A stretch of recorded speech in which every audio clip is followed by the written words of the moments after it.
Bonjour, on se retrouve aujourd'hui pour une nouvelle vidéo où je veux vous présenter le plugin Neutron qui est développé par Isotope. Alors qu'est-ce que Neutron? Alors déjà, faut-il le comparer avec Ozone 7? Alors personnellement, je ne pense pas, même si on retrouve beaucoup de similitudes, comme l'interface graphique, certains modules plus ou moins identiques. Ozone me semble être en fait un plugin plus adapté au mastering, pour le mixage aussi bien sûr, mais il rassemble en fait plus d'outils pour masteriser un titre, voire plusieurs titres d'un album. Neutron, lui, me semble plus adapté au mixage, et surtout pour aider certains utilisateurs à détecter, à trouver les repères, les failles dans le spectre sonore, c'est-à-dire en fait dans tout le champ de fréquences qui est utilisé par les instruments de votre composition. Au lieu de sélectionner en fait un preset préétabli, Neutron vous permettra d'analyser en fait le signal audio entrant et afficher en fait un résultat qui est adapté à son analyse, pour vous permettre en fait de commencer à travailler sur des bonnes bases. Alors vous l'aurez compris, Neutron est un plugin destiné principalement au mixage. Alors je rappelle rapidement la définition du mixage, c'est un processus qui intervient généralement, sauf exception, après votre composition, qui consiste à équilibrer, à répartir les divers instruments dans l'espace sonore, de nettoyer les fréquences inutiles, d'ajouter de la couleur, donner du corps à l'ensemble de votre composition. Alors le plugin ici est disponible au format VST 2 et 3, Audio Unit, AX, RTAS, en 32 bits et 64 bits. Il est vendu au prix de 249 $ pour sa version standard et 249 $ pour sa version Advance. Alors ici, on va avoir les différences. Entendez par là que la différence entre la version standard et Advance, c'est que dans la version Advance, vous pourrez utiliser les modules séparément sur vos pistes, tout ceci, et également vous aurez accès au Surround 7.1, bien évidemment si votre séquenceur le supporte. Ce plugin ne fonctionne pas en standalone, c'est-à-dire de façon autonome, sans un séquenceur hôte. Et il sera obligatoirement donc déposé sur un channel, c'est-à-dire sur une piste MIDI ou audio. Alors ici, je vous ai préparé un extrait de composition simple avec plusieurs instruments afin d'expliquer le fonctionnement de ce plugin. Donc je vais vous faire une écoute de chaque piste, puis on ajoutera le plugin sur chacune d'entre elles. On va faire une petite écoute. Alors ici, j'ai un kick, une basse, snare,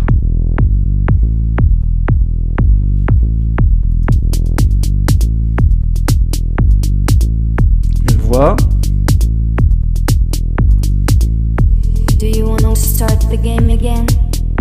et un synthé.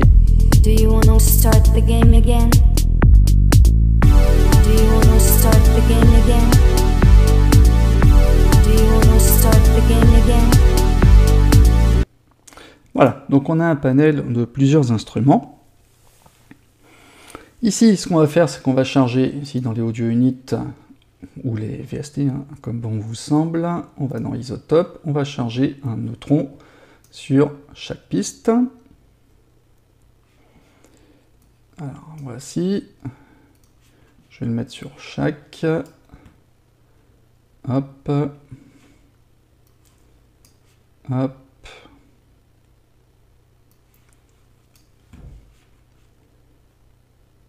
hop, et hop.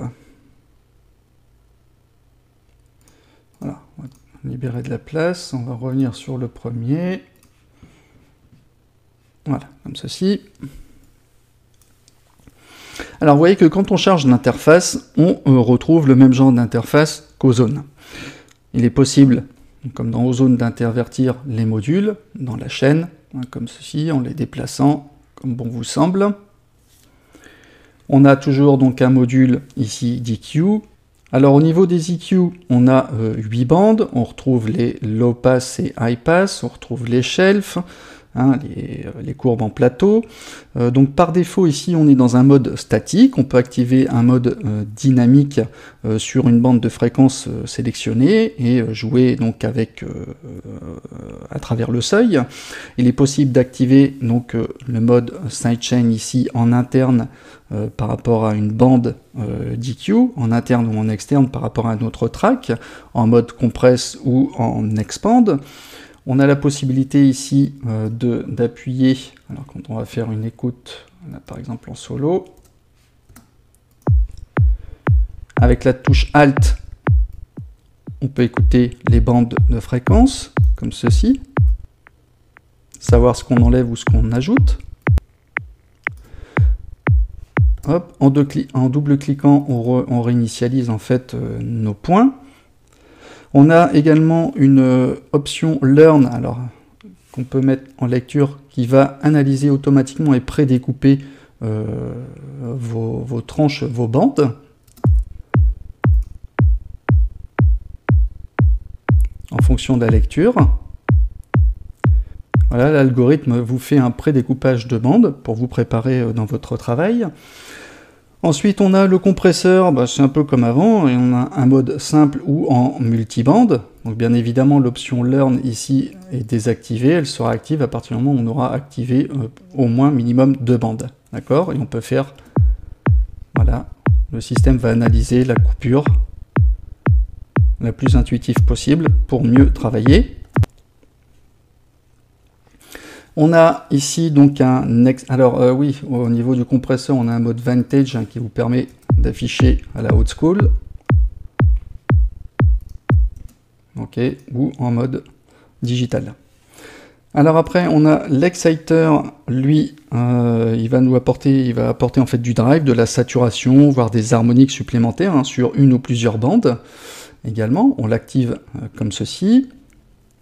On a 3 modes d'accentuation en full, define et clear. Alors on va dire le full, lui, va accentuer plutôt les low. Le define, lui, il va accentuer les haut medium. Et le clear, lui, il va atténuer les low mid.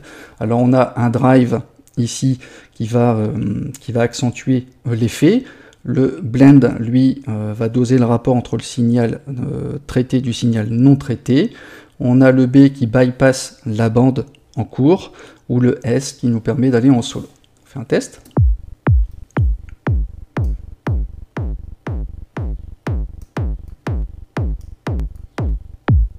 Voilà, on a différentes couleurs.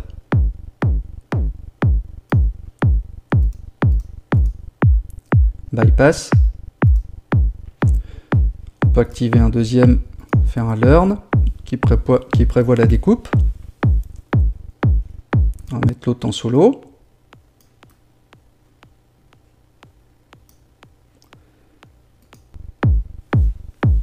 Etc., etc. Vous aurez compris le principe. On a un transient shaper, là, pareil, avec 3 bandes également. Ce qui va nous servir en gros à apporter du punch à nos drums. On a encore une possibilité de learn. Donc, on va mettre sur 3 bandes. Voilà, on a une découpe assez rapide, puisque là on est sur un kick. On a 3 algorithmes, Precise, Balance et Loose. Alors Precise, lui, l'analyse sera très rapide pour détecter les transients. En Balance, on est en mode intermédiaire avec une attaque et un release moyen. Et le Loose, lui, ici on aura une reconnaissance plus lente au niveau des transients et qui va se marquer un peu plus le sustain.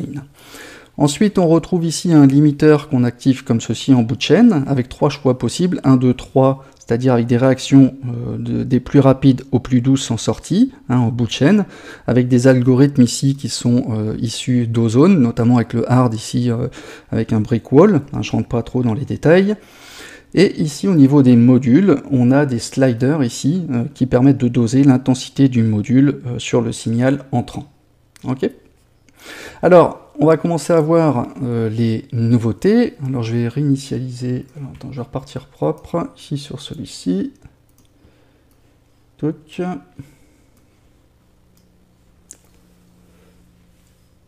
Voilà. Alors, les grosses nouveautés qui vraiment ici vont vous aider et vous simplifier la vie. Ça va être tout d'abord ce qu'on appelle le Track Assistant, qui va analyser en fait la piste, détecter le type d'instrument de la piste, grâce notamment ici à Neutrino, qui est un petit freeware que vous pouvez télécharger d'ailleurs sur le site officiel d'Isotope, qui va vous fournir en fait un résultat optimisé en activant certains modules, notamment en termes d'EQ, de compresseurs et autres, pour vous présenter en fait une amorce de travail. Ça va vous proposer en fait en quelque sorte les bases de la configuration pour vous aider à démarrer, afin que vous puissiez éventuellement personnaliser après vos réglages en fonction de vos envies. Donc on va faire le petit test tout de suite. Alors je vais sur Track Assistant, toc, on met en lecture. On va voir ce qu'il va détecter. Là, je suis sur un kick, on va voir ce qu'il va détecter. Vous le laissez tourner. Voilà, il vous affiche un résultat en activant tel point au niveau des EQ. Il m'a activé un exciter avec un compresseur. Bien évidemment, vous n'êtes pas obligé de tout utiliser. On écoute avec et sans le neutron. Et ici. Alors ici, effectivement, ça change la couleur du son, c'est quand même plus saturé, mais vous voyez que Neutrino, il a découvert que c'était une piste drum. Il vous la nomme par défaut percussive 1, que moi je vais renommer kick, histoire que ce soit plus parlant. Alors vous voyez ici, dans le Track Assistant, on a des préférences. Ici, on a 3 choix. Subtle, médium et agressive.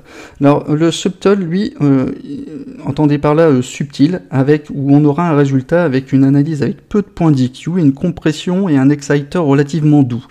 Quand vous êtes en position médium, par défaut, on aura un réglage doux, sans dénaturer le son. On aura une bonne base en fait pour préparer votre mixage. Et en position agressive, là on aura la recherche sera plus axée sur le fréquentiel, c'est-à-dire le fréquentiel sera plus mis en avant avec des compressions quand même beaucoup plus lourdes. Alors attention, le Track Assistant n'est pas obligatoire, il vous fournit une aide, mais vous pouvez tout à fait placer vos points vous-même et activer le masking ensuite qu'on va voir maintenant d'ailleurs. Alors justement, on revient ici sur notre configuration initiale. Et là, on a donc le masking. Alors, avant de faire le masking, on va faire une analyse sur la basse, savoir si effectivement il va reconnaître la basse. On va faire un Track Assistant.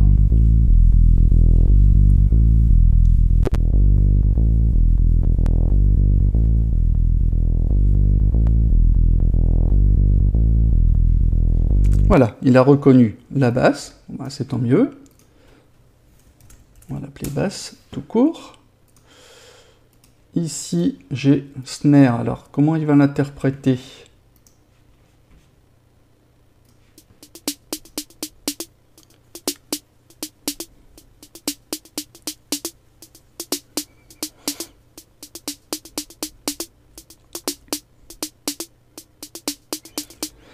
Voilà, donc en drum percussive, très bien. Là, on va mettre les snares. Ok, alors vous voyez les différents choix qu'il peut trouver, c'est vocal, guitare ou instrument, ça peut être synthé, basse, drum et percussive, et en mode clean. Ça ne veut pas dire qu'il ne trouve pas, mais ça veut dire que Neutrino est désactivé. On pourra le trouver sur des choses qui sont peut-être un peu plus complexes, il va vous mettre sur clean. Il ne va pas proposer de résultat, mais vous pourrez néanmoins après faire vos réglages comme bon vous semble. Donc là, la snare, donc il a bien trouvé que c'était une rythmique. Voix. Do you want to start the game again? Alors. Do you want to start the game again? Do you want to start the game again? Do you want to start the game again? Alors vous voyez, on a même une reverb inversée, mais il trouve quand même que c'est une voix. Alors on va mettre voice. Et on va voir un synthé pour voir s'il trouve quelque chose là-dessus.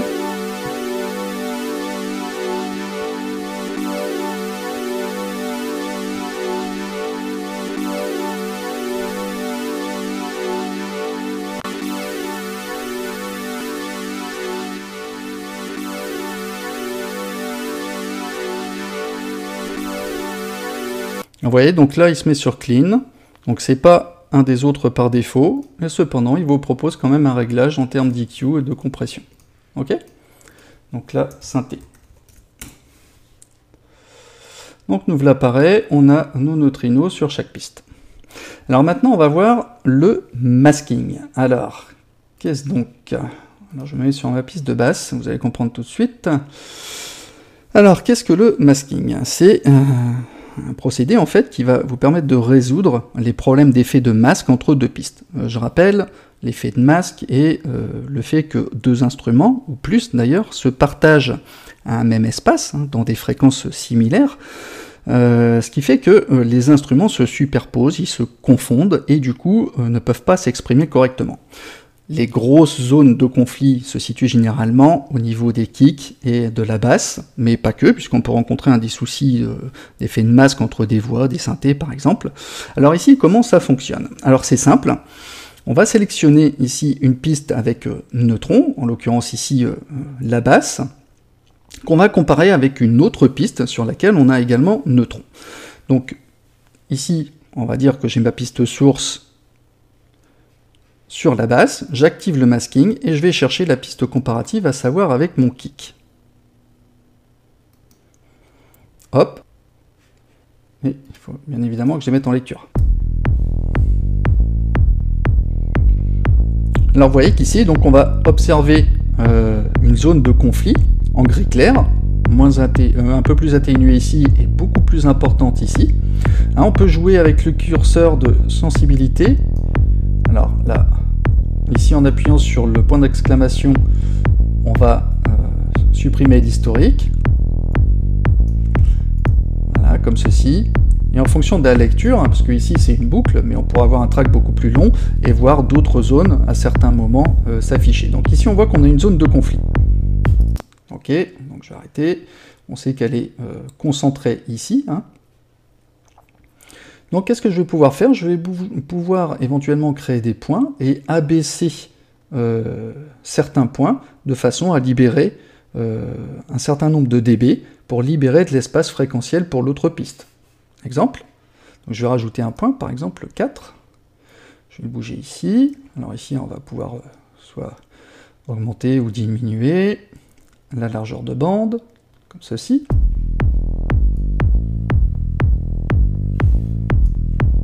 Avec Alt.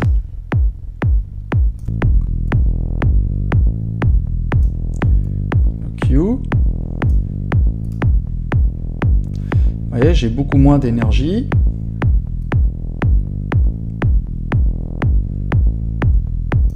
Alors il y a une fonction qui est assez intéressante aussi, on va pouvoir utiliser le Inverse Link. Alors je m'explique, je double-clique pour revenir à la position initiale. Je vais créer un autre point aussi sur l'autre, par exemple dans cette zone-là, et je vais cliquer sur Inverse Link.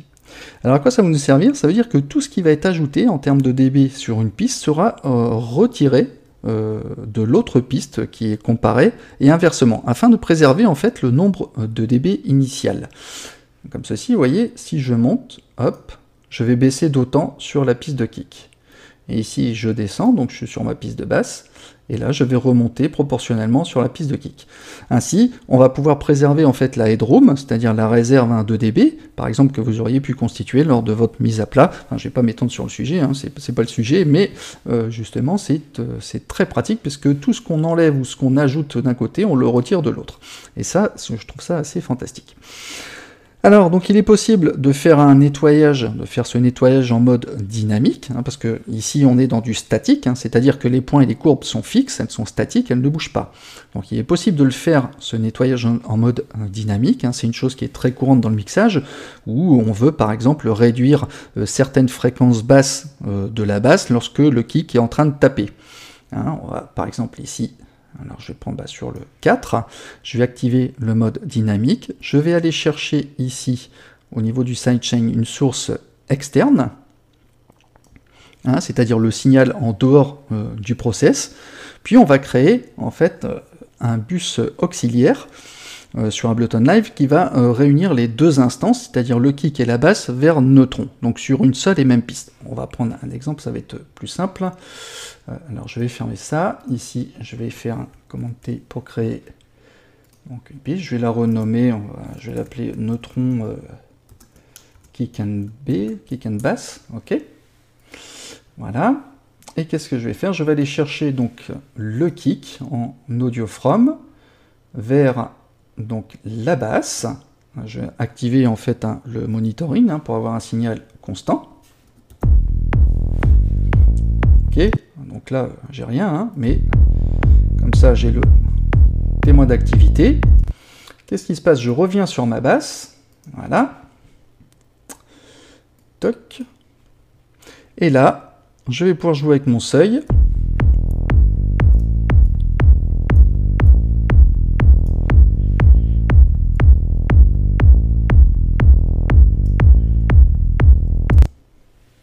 Alors, j'étais en inverse link, c'est ça qui va m'embêter.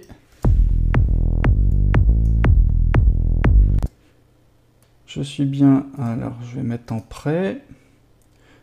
Toc, le kick sur la basse. Ah oui, voilà, j'ai oublié de vous dire, il faut activer forcément le 3/4 du neutron pour que ça fonctionne. Voilà, alors je vais exagérer la chose pour que vous voyez bien. Vous voyez la courbe, chaque fois que mon kick tape, j'ai une réduction en termes de dB sur la portion de fréquence que j'ai sélectionnée en mode dynamique. Alors je peux le faire bien évidemment sur d'autres zones, je peux sélectionner le 1.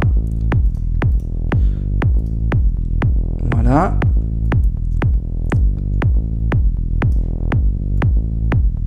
Vous voyez? J'ai une réduction ici par rapport à mon kick. Donc là-bas, le kick ici et la basse ici.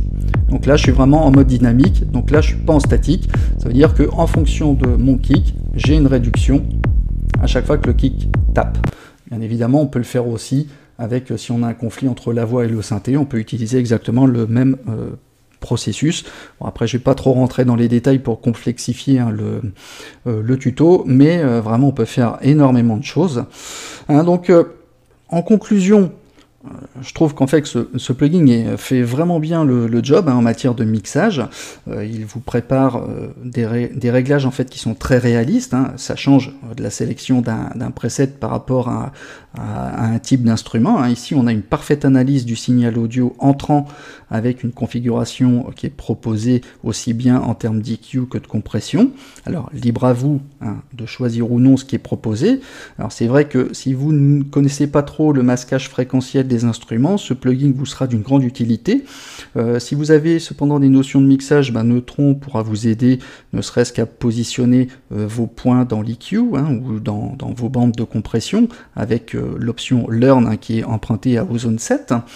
Donc je vous invite vivement à aller consulter aussi ma série de tutos sur Ozone 7 Advance, car j'explique en fait plus longuement comment utiliser ces modules que vous pourrez bien évidemment utiliser dans Neutron. Donc sur ce, j'espère que ce tuto vous aura plu. N'hésitez pas à me laisser des commentaires, un petit like, c'est toujours le bienvenu, et je vous dis à bientôt pour de nouveaux tutos. Allez, ciao ciao!